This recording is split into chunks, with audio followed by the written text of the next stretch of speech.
Ka'bah adalah bangunan yang tidak asing lagi bagi kaum muslimin, yang merupakan kiblat bagi umat Islam dan pusat dari Masjidil Haram. Ka'bah memiliki kemuliaan tersendiri di hati umat Islam karena Allah Subhanahu wa taala menjadikannya sebagai simbol tauhid dan ibadah. Allah Subhanahu wa taala berfirman, Ja'alallahu al-Ka'bata al-Baita al-Harama qiyaman lin-nas. Inna awwala baitin wudi'a lin-nasi lalladzi bi Bakkata mubarakan wa hudan lil-alamin. bagaimanakah sejarah berdirinya bangunan yang Allah muliakan ini? Mari kita simak penjelasan dari para ulama berikut ini. Siapakah yang membangun Ka'bah pertama kali? Terdapat beberapa pendapat di kalangan para ulama tentang siapakah yang membangun Ka'bah pertama kali sebelum ia ada di muka bumi. Pendapat pertama, Ka'bah dibangun oleh para malaikat. Pendapat ini disampaikan oleh Al-Azraqi dalam sebuah athar yang marfu yang dinisbatkan kepada Ali bin Husain berkaitan dengan seseorang yang bertanya tentang tawaf dan bagaimana keadaan Hajar Aswad dahulu. Maka Ali bin Husain pun meriwayatkan apa yang terjadi tatkala Allah Subhanahu wa taala berfirman kepada para malaikat. وَإِذْ قَالَ رَبُّكَ لِلْمَلَائِكَةِ إِنِّي جَاعِلٌ فِي الْأَرْضِ خَلِيفَةً قَالُوا أَتَجْعَلُ فِيهَا مَن يُفْسِدُ فِيهَا وَيَسْفِكُ الدِّمَاءَ وَنَحْنُ نُسَبِّحُ بِحَمْدِكَ وَنُقَدِّسُ لَكَ. Karena pertanyaan para malaikat ini, mereka berpikir bahwa Allah Subhanahu wa taala marah karena perkataan. Jadi, mereka meminta perlindungan di bawah arsy, memohon dan menangis karena takut akan kemarahan Allah. Mereka pun mengelilingi arsy, maka turunlah rahmat Allah. Allah pun meletakkan Al-Baitud Darar di bawah arsy-Nya. Itulah yang disebut Al-Baitul Ma'mur. Kemudian Allah memerintahkan mereka untuk membangun yang semisalnya di muka bumi dan memerintahkan seluruh makhluknya untuk bertawaf di rumah Allah tersebut. Pendapat kedua, Ka'bah dibangun oleh Nabi Adam dan Nabi Ibrahim alaihissalam. Disebutkan bahwa Nabi pertama yang membangun Ka'bah adalah Nabi Adam alaihissalam sebelum tersebarnya anak keturunan beliau di muka bumi. Beberapa ulama juga menyebutkan bahwa beliau adalah orang pertama yang mendirikan Masjidil Aqsa. Pendapat lain mengatakan bahwa Nabi Ibrahimlah yang pertama kali membangun Ka'bah. Kedua pendapat ini kemudian digabungkan dan dijelaskan bahwa Nabi Ibrahim meninggikan pondasi Ka'bah yang sudah ada sebelumnya, yang sudah selesai pengerjaannya oleh Nabi Adam. Meninggikan pondasi bisa diartikan juga dengan membangun. Maka Nabi Ibrahimlah yang membangun Ka'bah dengan bantuan anak beliau yaitu Nabi Ismail. Sejarah renovasi Ka'bah. Sebagaimana bangunan pada umumnya yang dapat mengalami kerusakan, demikian juga dengan Ka'bah Musyarrafah. Sejarah mencatat bahwa Ka'bah mengalami berbagai jenis kerusakan dari masa ke masa yang mengharuskan dilakukannya renovasi, baik disebabkan oleh bencana alam maupun selainnya. Berikut penjelasannya. Renovasi Ka'bah oleh Nabi Ibrahim dan Ismail alaihissalam.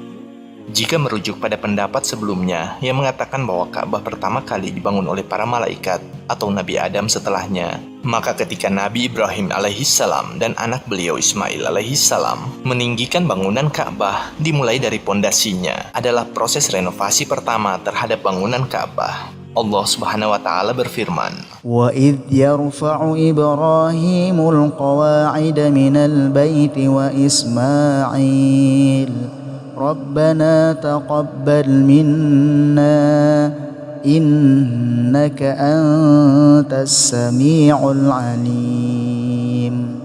mengenai bentuk dan ukuran Ka'bah yang dibangun oleh Nabi Ibrahim dan Ismail alaihissalam, maka tidak ada riwayat yang sahih menjelaskan akan hal ini.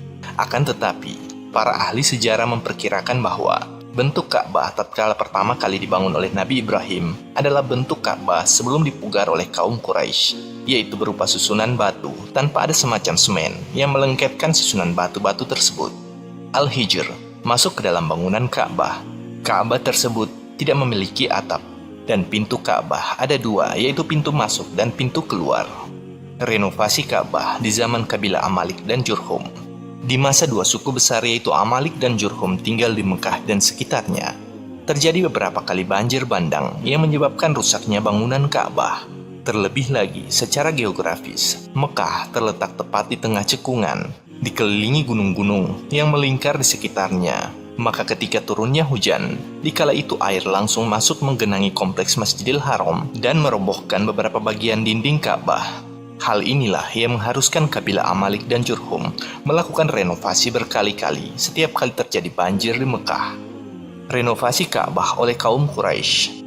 Setelah berlalu masa yang panjang, bangunan Ka'bah masih sebagaimana bangunan di zaman Nabi Ibrahim, tersusun dengan batu-batu saja tanpa ada semen atau sejenisnya yang berfungsi untuk melekatkan batu-batu tersebut. Tinggi Ka'bah juga hanya seberapa dan tidak terlalu tinggi. Pada awalnya, Ka'bah hanya memiliki dua sudut saja, yaitu hanya rukun Yamani dan rukun Al-Hajar Aswad, dan bentuknya kira-kira seperti huruf D. Hingga pada masa itu, terjadilah banjir hebat yang menghantam dinding-dinding Ka'bah sehingga merusak pondasi Ka'bah. Ketika itu, Nabi Shallallahu Alaihi Wasallam berusia 35 tahun, atau sekitar 5 tahun sebelum beliau Shallallahu Alaihi Wasallam diangkat menjadi Nabi. Tatkala Ka'bah sudah hampir runtuh, kaum Quraisy memutuskan untuk membangun kembali Ka'bah, sebuah bangunan yang kokoh dan tahan terhadap hujan deras. Dan ketika mereka sepakat tentang hal itu, Abu Wahab bin Amr berdiri di antara mereka dan berkata, "Wahai orang-orang Quraisy, janganlah kamu mendanai pembangunannya dari penghasilanmu kecuali apa yang baik. Dan janganlah kamu memasukkan uang hasil pelacuran ke dalamnya atau riba atau hasil menindas orang lain." Di satu sisi, orang Quraisy takut untuk sekedar menghancurkan dinding Ka'bah. Mereka takut akan kemurkaan Allah menimpa mereka, mengingat 35 tahun yang lalu telah terjadi peristiwa dihancurkannya tentara bergajah milik Abraha yang hendak merusak Ka'bah. Oleh karena itu, orang-orang Quraisy tidak ada yang berani dan takut ditimpa seperti apa yang telah menimpa Abraha 35 tahun yang lalu. Maka Al-Walid bin Al-Mughirah berkata kepada mereka, "Saya akan memulai untuk meruntuhkan sebagian bangunan Ka'bah." Ia pun mulai meruntuhkannya sambil berkata, "Ya Allah, kami tidak berniat untuk menyimpang dan kami hanya ingin melakukan kebaikan." Lantas, ia mulai meruntuhkan Ka'bah dari dua sudutnya saja. Kaum Quraisy pun menunggu satu malam untuk melihat apakah ada sesuatu yang buruk terjadi pada Walid karena apa yang dia lakukan terhadap bangunan Ka'bah. Pada pagi harinya, mereka melihat ternyata tidak ada kejadian buruk yang menimpanya. Maka mereka segera naik ke Ka'bah dan menyelesaikan pembongkarannya sampai tidak ada yang tersisa kecuali pondasi Ibrahim alaihissalam. Kemudian dilanjutkan tahap konstruksi. Pengerjaannya dibagi di antara suku-suku yang ada, dan masing-masing mengambil alih satu sisi Ka'bah, dan mereka membangunnya dengan bebatuan yang berasal dari lembah. Ketika pembangunan itu sampai di sudut tempat diletakkannya Hajar Aswad, timbul perselisihan di antara suku-suku Quraisy. Semua orang ingin mendapatkan kehormatan dengan mengangkat Hajar Aswad ke tempatnya semula, bahkan mereka hampir saling berperang. Abu Umayyah bin Al-Mughirah Al-Makhzumi datang dan menyarankan agar mereka menjadikan siapa saja yang pertama kali masuk melalui gerbang Masjidil Haram agar menjadi hakim, pemutus perselisihan di antara mereka. Mereka pun setuju dan menunggu yang pertama datang. Ternyata yang pertama kali masuk dari pintu tersebut adalah Nabi Shallallahu Alaihi Wasallam. Segera setelah mereka melihatnya, mereka berteriak, "Ini adalah Al-Amin, kami ridho. Ini adalah Muhammad." Kemudian Rasulullah Shallallahu Alaihi Wasallam yang pada saat itu belum diutus menjadi nabi berkata, "Beri aku selembar kain." Mereka pun memberikannya kepada beliau. Lalu beliau berkata, "Setiap utusan suku mengambil satu sisi pakaian dan angkatlah bersama-sama." Mereka pun melakukannya. Ketika mereka mencapai tempat Hajar Aswad, Rasulullah Shallallahu Alaihi Wasallam mengambil Hajar Aswad dengan tangannya yang mulia dan meletakkannya di tempatnya semula. Dikarenakan kaum Quraisy telah memutuskan untuk membangun Ka'bah hanya dari uang mereka yang halal, maka mereka berusaha mencurahkan kemampuan mereka, namun berakhir dengan kebuntuan dan kekurangan. Kaum Quraisy terpaksa mengeluarkan hijr yang tersisa pondasinya saja dari bangunan utama Ka'bah dan memasang tanda yang menunjukkan bahwa itu bagian dari Ka'bah. Saat pemugaran Ka'bah, orang-orang Quraisy membuatnya tambah tinggi. Sebelumnya, Ka'bah tingginya hanya 9 hasta atau kira-kira 4 atau 4,5 meter. Ditambah 9 hasta lagi menjadi 18 hasta atau 8 hingga 9 meter. Dan pintu Ka'bah diangkat menjadi lebih tinggi sehingga tidak lagi menempel di tanah. Di antara tujuan mereka adalah untuk memperkuat pondasi Ka'bah dan agar tidak terkena banjir saat hujan. Dan agar tidak semua orang bisa masuk Ka'bah.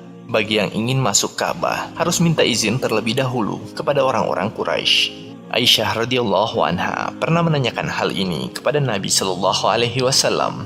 Aisyah berkata, "Aku bertanya kepada Nabi Shallallahu Alaihi Wasallam tentang Al-Jadr, yaitu Al-Hijr. Apakah ia termasuk Ka'bah?" Nabi berkata, "Iya." Aku berkata, "Lantas kenapa mereka tidak memasukkannya menjadi bagian Ka'bah?" Beliau berkata, "Sesungguhnya biaya yang disiapkan kaummu, yaitu Quraisy, untuk membangun Ka'bah tidak cukup." Aku bertanya, "Kenapa pintunya dinaikkan tinggi?" Beliau Shallallahu Alaihi Wasallam berkata, "Itu sengaja dilakukan oleh kaummu agar mereka bebas memasukkan ke Ka'bah siapa yang mereka sukai dan mereka bisa melarang siapa yang mereka kehendaki." Rasulullah Shallallahu Alaihi Wasallam juga pernah berkata kepada Aisyah radhiyallahu anha, "Tidakkah kamu melihat bahwa kaummu sudah kekurangan nafkah untuk membangun Ka'bah? Jika bukan karena kaummu baru saja keluar dari kekufuran, pasti aku akan bongkar Ka'bah, dan aku akan buatkan satu pintu di sebelah timur dan satu pintu di sebelah barat, dan aku akan masukkan Hijr menjadi bagian Ka'bah." Renovasi Ka'bah di masa Abdullah bin Zubair radhiyallahu anhu. Sepeninggal Rasulullah Shallallahu Alaihi Wasallam, ibunda kita Aisyah radhiyallahu anha menceritakan keinginan Rasulullah Shallallahu Alaihi Wasallam untuk merenovasi Ka'bah kepada keponakan beliau yang bernama Abdullah bin Zubair bin Awam radhiyallahu anhu, yang juga termasuk salah satu sahabat Nabi Shallallahu Alaihi Wasallam. Abdullah bin Zubair begitu termotivasi dan langsung mewujudkan apa yang menjadi keinginan hati sang kekasih, yaitu Rasulullah Shallallahu Alaihi Wasallam. Abdullah bin Zubair pun menutupi apa yang kurang dari pembangunan kaum Quraisy sekitar 6 hasta dengan memasukkan Hijr Ismail menjadi satu bagian dengan bangunan utama Ka'bah. Beliau juga menambah ketinggian Ka'bah sepanjang 10 hasta dan membuat 2 pintu untuknya, satu dari timur dan satu dari barat. Orang masuk melalui satu pintu dan keluar melalui pintu lainnya. Selain itu, beliau membuatnya sangat indah. Ka'bah dahulunya dikelilingi oleh rumah-rumah sehingga hal ini sangat menyempitkan orang-orang yang tawaf. Maka di zaman Umar bin Khattab radhiyallahu anhu, beliau pun membeli rumah-rumah di sekeliling Ka'bah tersebut, lalu menghancurkannya dan membangun dinding di sekeliling Ka'bah yang tingginya di bawah tinggi manusia. Kemudian Abdullah bin Az-Zubair memperluas Ka'bah sehingga dikatakan beliaulah yang pertama kali memasang atap Ka'bah. Renovasi Ka'bah di masa Abdul Malik bin Marwan. Di masa pemerintahan Abdul Malik bin Marwan, beliau menerima surat dari Al-Hajjaj bin Yusuf As-Saqafi tentang perbuatan Abdullah bin Zubair yang memasukkan Hijr Ismail ke dalam bagian Ka'bah. Al-Hajjaj mengira itu dilakukan hanya atas dasar pendapat dan ijtihad dari Abdullah bin Zubair semata. Maka Abdul Malik bin Marwan memerintahkan Al-Hajjaj untuk mengembalikan bangunan Ka'bah seperti semula dengan mengeluarkan Hijr Ismail dari bangunan utama Ka'bah. Al-Hajjaj segera melaksanakan titah tersebut dan merobohkan dinding utara Ka'bah sehingga kembali seperti apa yang dahulu dibangun oleh orang-orang Quraisy. Tatkala hadis dari Aisyah radhiyallahu anha sampai kepada Abdul Malik bin Marwan, maka ia menyesal atas perbuatannya. Kemudian Abdul Malik berkata, "Seandainya aku mendengar hal ini sebelum aku meruntuhkan Ka'bah, tentu aku akan biarkan Ka'bah sesuai dengan renovasi Abdullah bin Az-Zubair." Abdul Malik hendak mengembalikan Ka'bah seperti semula yang telah dibangun oleh Abdullah bin Az-Zubair radhiyallahu anhu. Ia meminta nasihat kepada Imam Malik bin Anas rahimahullah. Kemudian Imam Malik rahimahullah berkata kepadanya, "Aku memintamu karena Allah, wahai Amirul Mukminin, janganlah engkau menjadikan Ka'bah ini seperti mainan para raja. Jika ada di antara mereka yang berkehendak, maka ia akan meruntuhkan Ka'bah lalu membangunnya kembali. Akhirnya keagungan Ka'bah akan hilang dari dada-dada manusia." Imam Malik ternyata melarang Abdul Malik melakukannya. Beliau khawatir pembangunan Ka'bah hanya akan menjadi bahan permainan para penguasa di masa mendatang yang merubah sesuka hati mereka, sehingga hilanglah kehormatan Ka'bah. Renovasi Ka'bah pada masa Muhammad Ali Pasha. Renovasi Ka'bah pada masa ini bisa dikatakan sebagai renovasi terakhir dalam sejarah. Ketika arus deras melanda Mekah dan membanjiri Masjidil Haram pada tahun 1040 Hijriah, Bahkan air mencapai ketinggian lentera gantung yang ada di Masjidil Haram, yang menyebabkan lemahnya konstruksi bangunan Ka'bah. Ketika itu, Muhammad bin Ali Pasha, gubernur Mesir, memerintahkan para insinyur yang terampil dan para pekerja profesional untuk membongkar kembali Ka'bah. Kemudian, kembali membangunnya dari awal dengan struktur dan pengerjaan yang lebih kokoh. Dimulailah renovasi Ka'bah yang berlangsung selama setengah tahun penuh, yang menghabiskan biaya yang sangat mahal. Setelah pengerjaannya selesai, Ka'bah menjadi bangunan yang indah dan menawan. Ia akan senantiasa tinggi dan dimuliakan di hati orang-orang beriman. Sejarah para pemegang kunci Ka'bah. Para pemegang kunci atau diistilahkan dengan sadana adalah orang-orang yang secara khusus diberikan tugas untuk mengurus dan merawat suatu bangunan atau tempat tertentu. Dalam hal ini, Ka'bah memiliki para pemegang kunci yang tercatat dalam sejarah yang berlangsung hingga hari ini. Merekalah yang mengurus semua keperluan Ka'bah, termasuk kebersihan dan keindahan, juga secara umum perawatan Ka'bah. Mereka jugalah yang bertanggung jawab dalam penggantian kiswah atau kain penutup Ka'bah secara rutin. Pada prosesnya, mereka memiliki jumlah pekerja yang banyak yang memiliki tugas pokok masing-masing, berbeda dengan tugas umum pemeliharaan Masjidil Haram. Di dalam sejarah, Nabi Ismail alaihissalam adalah orang pertama yang memegang kunci Ka'bah. Kemudian, beliau mewariskannya kepada anaknya yang bernama Nabit. Tatkala Nabit sudah mulai tua dan tidak mampu lagi mengurus Ka'bah, sedangkan anak-anaknya dikala itu masih kecil, ia pun menyerahkan kunci Ka'bah kepada paman-paman dari ibunya dari kabilah Jurhum. Kunci Ka'bah pun ada pada mereka dalam waktu yang begitu lama. Di tengah pengurusan Ka'bah oleh kabilah Khuza'ah, Qusay bin Kilab menikahi Hubay binti Hulail. Ayahnya, yaitu Hulail, adalah pemegang kunci Ka'bah saat itu. Karena ia sudah merasa berat untuk mengurusi Ka'bah, ia serahkan kunci Ka'bah kepada anak perempuannya tersebut. Sedangkan untuk pembiayaan diserahkan kepada seseorang yang bernama Abu Gubshan. Suatu ketika, Qusay bin Kilab, yang merupakan suami dari Hubay binti Hulail, memberi minuman keras kepada Abu Gubshan sampai ia benar-benar mabuk. Saat ia mabuk, Qusay membeli kunci Ka'bah dari Abu Gubshan. Ia pun menjualnya di tengah pengaruh minuman keras itu. Khuza'ah pun marah ketika mengetahui hal tersebut dan berusaha merebut kembali kunci Ka'bah. Namun, mereka tidak berhasil mendapatkannya. Kemudian, Qusay mewariskannya kepada anaknya yang bernama Abduddar, yang kemudian diwariskan secara turun-temurun kepada anak keturunannya, yaitu Bani Abdiddar. Pengurusan Ka'bah oleh Bani Abdiddar berlangsung lama, bahkan sampai di masa Rasulullah SAW membebaskan kota Mekah. Kunci Ka'bah pada saat itu dipegang oleh Utsman bin Talha.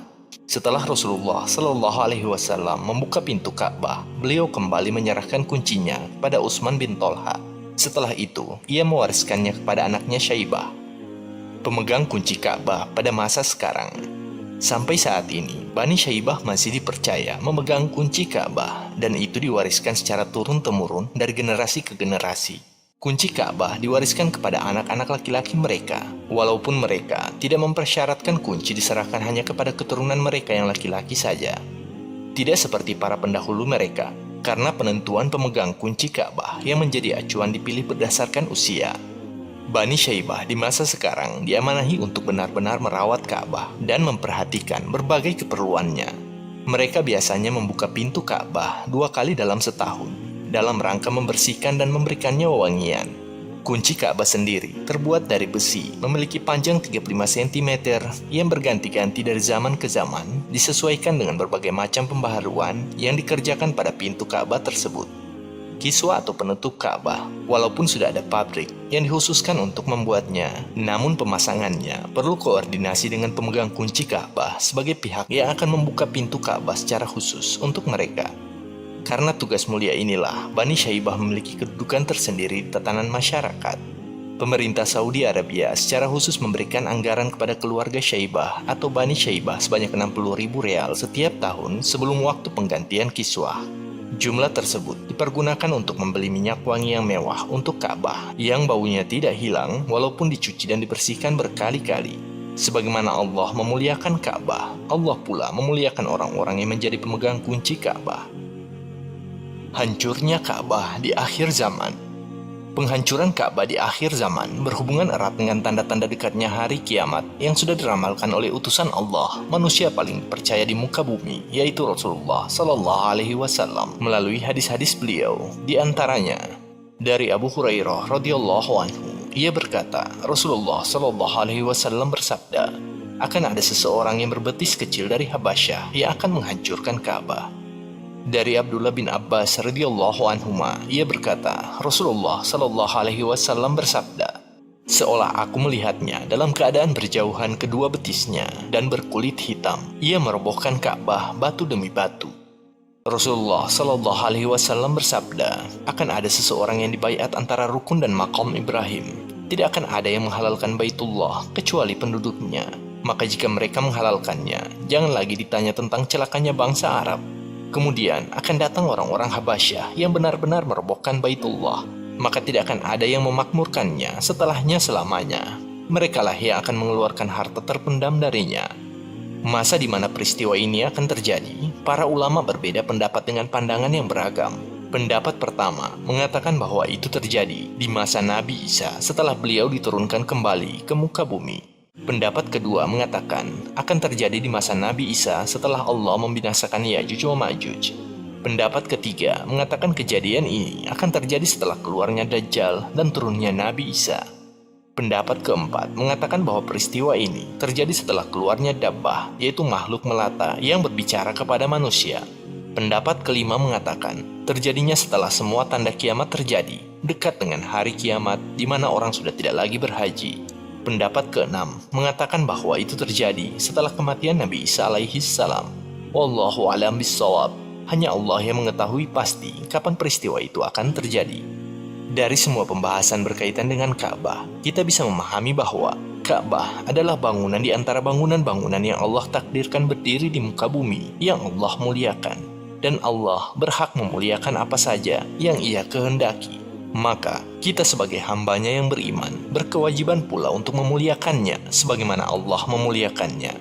Dari serangkaian kejadian dan peristiwa sejarah yang menimpa bangunan Ka'bah, juga yang akan terjadi kelak di akhir zaman, kita menyadari bahwa Ka'bah hanyalah salah satu benda di antara sekian banyak makhluknya yang fana dan tidak kekal, seperti halnya alam dunia ini. Sehingga hati kita akan selalu senantiasa terpaut dengan zat yang menciptakannya, yaitu Allah Subhanahu wa Ta'ala. Wallahu a'lam.